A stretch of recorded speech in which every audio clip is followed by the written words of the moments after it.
আমার নাম ইকবাল হোসেন। কবিতার নাম বাংলা আমার মাতৃভাষা। মাতৃভাষা সে তো মায়ের ভাষা, যে ভাষাতে মোদের দুঃখ কষ্ট ভালোবাসা আনন্দ কিংবা যাতনা সবই প্রকাশ পায় কোনো ভাবনা ছাড়াই। আমরা ধন্য, আমরা গর্বিত, কারণ বাংলা মোদের মাতৃভাষা। দুধের স্বাদ যেমন মেটে না ঘোলে, অন্য ভাষায় মন ভরে না বলে।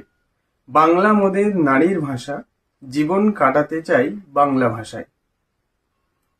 রবি নজরুল সুকান্ত জীবন, শরৎ তারা মানিক বিভূতিভূষণ, জীবন তাদের ধন্য হলো, বাংলা ভাষায় লিখে রচনা অনন্য। রাষ্ট্রভাষা উর্দুর বদলে বাংলাকে তারা করল জনবলে। ভাষার কারণে গেল কত তাজা প্রাণ, রক্তে রঞ্জিত হলো যে ময়দান। মৃত্যুকে তারা করেনি ভয়, অজস্র প্রাণ হলো বলিদান।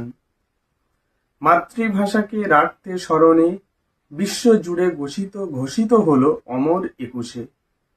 একুশে আন্দোলন হলো বড় ধন, গর্বিত হলো বাংলার জনগণ।